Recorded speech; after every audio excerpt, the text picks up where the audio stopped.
If you've been investing in the Philippine stock market for some years now, you may have noticed that it hasn't moved that much ever since 2013. Just to give you a clue, if you invested in 2013 wherein the index is in the 6,300 level, you would have a total return of only 3.17%. That's 0.31% annualized return for that 10 years, which is very low. So should we stay away from investing in the Philippines, or should we just continue to invest and hope for the market to climb back up again? This is what I'll be discussing in this video. I'll share some things you can do to take advantage of what is happening right now, which may eventually lead to better returns in the future. But before I head on to our main topic, let's take a step back first and look at history, since this will help us understand the nature of our market. Going back to what I said, it's true that the market is still at the same level as it was in 2013, but this scenario happened already back then, and even for a longer period. If you zoom out and look at 1994 to 2009, if you invested during those times and just did a one-time investment back then and left it there, well, your money would just break even. Imagine that is 15 years, which is worse than what is happening right now. But if you just stayed with it a little bit more, then you would have massive gains when the market climbed up to the 6,500 level in 2012, giving you 126.48% total return in that 18 years. And during the market's all-time high, which is back in 2018, of 9,000, this will give a 213.59% return, tripling your money. But here's the catch, this is only if you did a lump sum investment in 1994. What if you put in some money in 2002 to 2006? This means you're buying the market at a much cheaper price. Let's take this for example.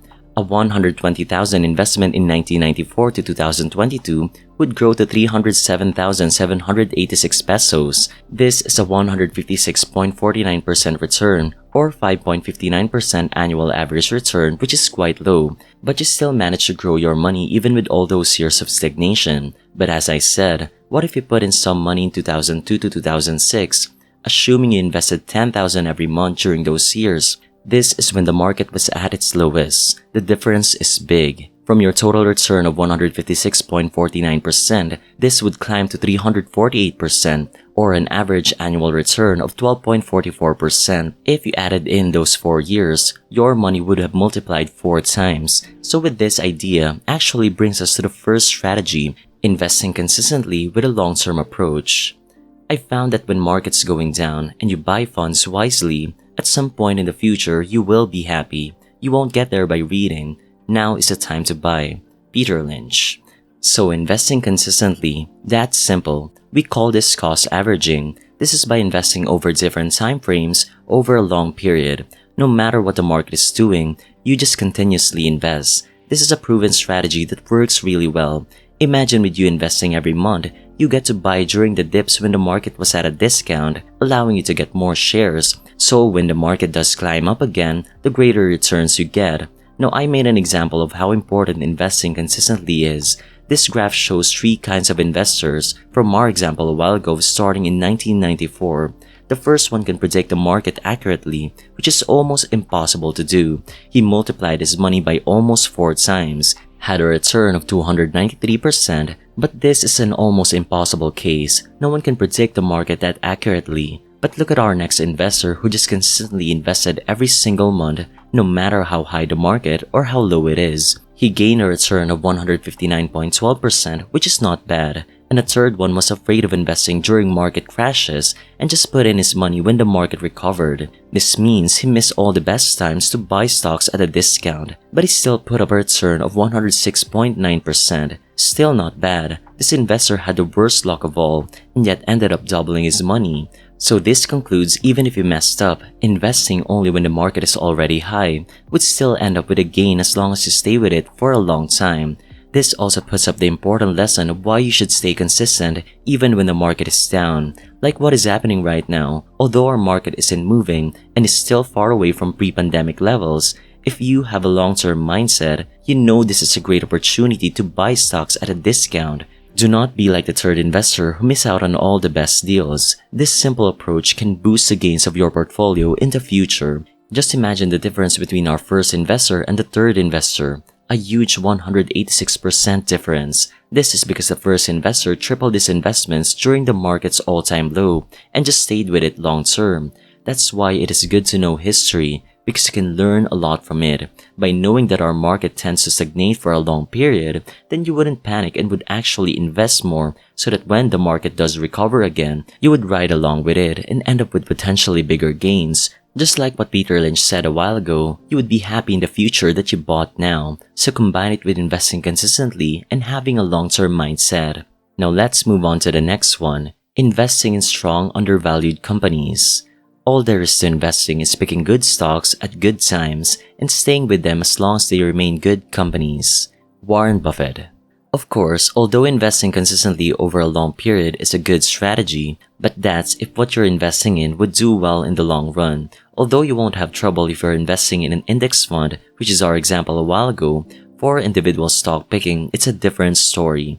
No matter how consistently you invest in a company, if it's a bad company, then don't expect it to grow in the future. You're just adding to your losses. That's why you have to choose strong companies, and that's not all. You also have to buy at a fair price. That's why Warren Buffett said, picking at good times. By the way, if you don't know how to compute the intrinsic value of a company, then I made a video about it, linked down below. The companies you will be investing in are the ones that have good financials and good leaders, well-managed debt, and has the potential to grow more in the future. So don't just blindly invest in popular companies or the ones you hear in the news. You have to do your research well, and if you did this correctly, even when the market index is down, your portfolio on the other hand may even grow. There are a lot of investors that dominated the market with huge returns. Although I am not one of those investors, my humble portfolio, if compared with the indices' returns, came out on top.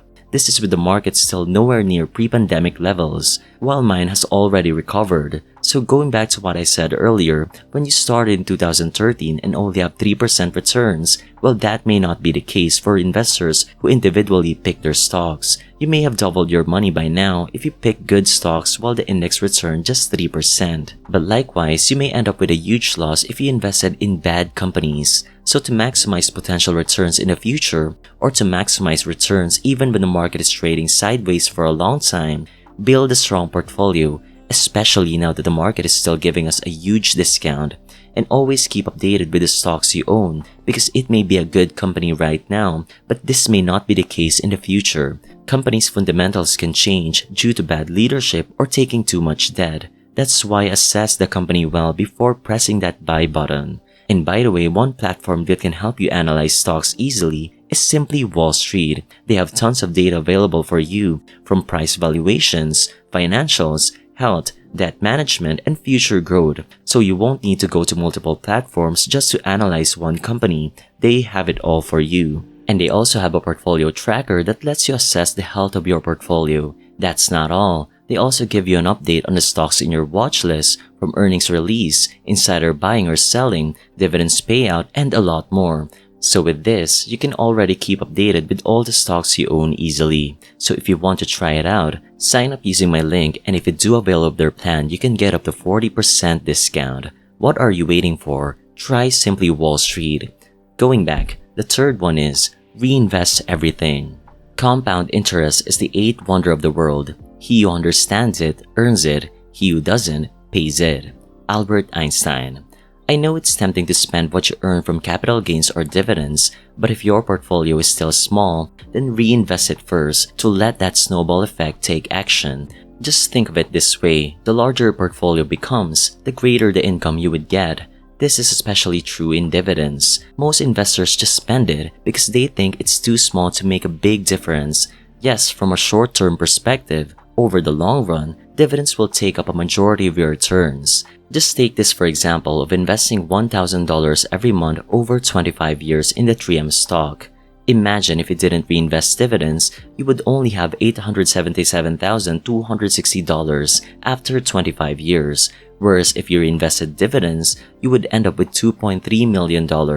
An outstanding difference. This is because as you reinvest dividends, you're also buying more shares which in the long run can accumulate more capital gains for you. And also, this gives you more dividends the next year, which is a snowball effect. As it rolls down, the larger it becomes. This is very applicable especially in the Philippine market, which stagnates for a long time. Even when the market doesn't move, you are still earning from dividends, wherein will help you to buy more shares during those times so that when the market does climb again, would have the potential to earn more and would also increase your dividend income while you wait for the market to rise. Just look at this table. In the 1940s to 1970s, there are decades that stocks didn't rise at all, and the largest contributor to your gains is dividends.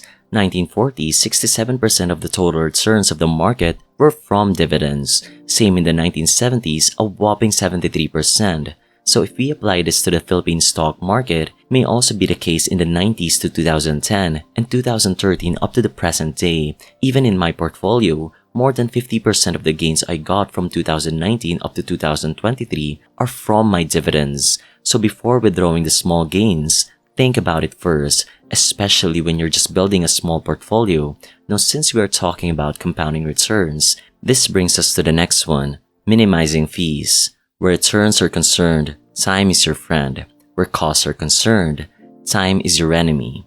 John Bogle from the Little Book of Common Sense Investing. Well, this is true for both index fund investing and individual stocks. Not only do capital gains and dividends snowball over the years, but fees also compound and in the long run can cut your gains a lot. That's why if you're going to buy an index fund, choose the fund that has the lowest management fee, and that's where it costs average. Just take this for example. If you invest $100,000 over 20 years, example you get 4% returns a year with 0.25% fees, that would grow to as high as $210,000. But if you get a fund that charges 0.5 annually, then your money would be reduced by $10,000. And the one that charges 1% cuts your gains by nearly $30,000. Just imagine if we are dealing with millions here, this would go to as high as hundreds of thousands in difference. Now in our country, there are funds out there that charge higher than 1%, especially actively managed funds that even charge 2% fees but are underperforming the index, which the lowest in our country only charges 0.5%. That's why for index fund investing, try to find a fund that will cost the minimal fees for you to have better long-term returns. In the case of individual stocks, most investors cut their gains by actively trading. Remember, every time you buy and sell stocks, you pay a brokerage fee and taxes, which can compound in the long run. The same as in our example in the index fund. If your fees amount to more than 1%, it would greatly cut your returns in the future. And worse, the stocks you choose may not even be a winning trade, which increases your loss even more. So never underestimate these small fees. Lastly, be patient. Successful investing takes time, discipline, and patience. No matter how great a talent or effort, some things just take time. Warren Buffett. Simple as that. If you know the stock market often trades sideways for a long time but eventually does climb up again, then why rush things? Just remember, every money you invest now, you are buying a day you don't have to work for in the future. You know, I always say to myself to do something today that your future self will thank you for. I know right now is a great time to buy great companies at a discount. Now is the time to bulk my portfolio and increase my dividend income. With market crashes and corrections, it's like traveling back in time. The prices of most stocks are the same or even lower than from 5 or 10 years ago. And the best part of it, it's staying like that for a longer period, which for us small investors who rely on our monthly income for our investments is a huge advantage. So be patient and just invest in the companies you believe will grow well in the years to come, and one day you will thank yourself that you invested during these times. With that, this ends this video for today, so I hope you've learned something, and if you did, I'd appreciate it if you show your support by clicking the like button. And if you haven't tried Simply Wall Street, then try it now. There's nothing to lose. It would really help you out in your investing journey. Thank you, and see you in the next video.